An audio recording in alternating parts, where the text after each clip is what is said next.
punca-punca kebanjiran warga asing. Antara puncanya adalah majikan menawarkan kadar upah yang tinggi. Perbezaan nilai mata wang telah menarik minat mereka untuk bekerja di sini.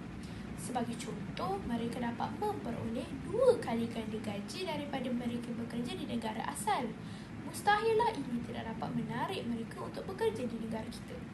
Seterusnya, pertumbuhan ekonomi di Malaysia telah membuka peluang kepada mereka untuk bekerja. Semakin banyak bangunan-bangunan tinggi yang dibina, semakin banyaklah tenaga kerja buruh warga asing yang akan ditawarkan. Terdapat beberapa kesan kebanjiran warga asing di Malaysia. Contohnya kesan terhadap isi rumah.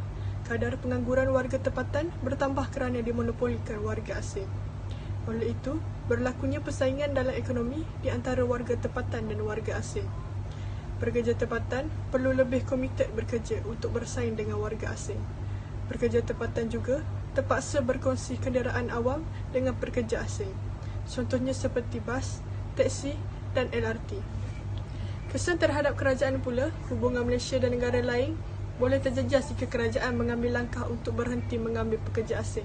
Disebabkan warga asing sering membawa penyakit datang ke Malaysia, pihak kerajaan perlu mengeluarkan kos yang tinggi untuk menangani wabak penyakit tersebut. Selain itu, pembayaran terhadap levy juga akan bertambah kerana majikan perlu membayar lebih banyak levy kepada pekerja asing yang digajikannya.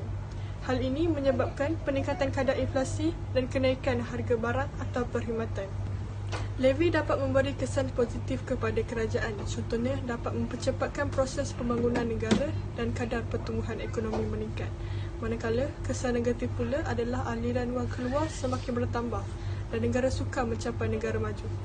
Seterusnya, kesan terhadap firma adalah proses pengeluaran barang dan perkhidmatan menjadi cepat kerana banyak buruh asing.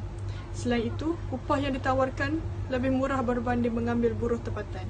Hal ini dapat memberi kesan positif kepada firma kerana matlamat firma adalah untuk memaksimumkan keuntungan. Selain itu, firma juga dapat mengurangkan kos dan dapat menambah buruh dalam sektor pertanian, khususnya sektor peladangan dan pembuatan. Akhir sekali, dari aspek sosial, berlakunya peningkatan kadar jenayah kerana warga asing yang tidak dapat bekerja terpaksa mencari sumber pendapatan dengan mencuri atau merompak. Selain itu, pembinaan rumah setinggan atau mendirikan rumah secara haram akan berlaku pencemaran alam sekitar. Hal ini menggambarkan kelemahan kerajaan dalam membendung masalah ini. Apakah langkah-langkah yang boleh diambil untuk membendung kebanjiran warga asing? Antaranya, kerajaan boleh menguatkuasakan undang-undang dengan lebih tegas.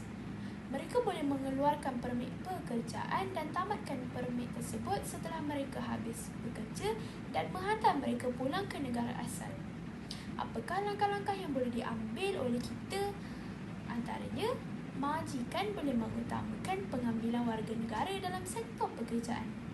Selain itu, kita perlulah melaporkan kepada pihak berkuasa sekiranya ada kemasukan warga asing secara haram.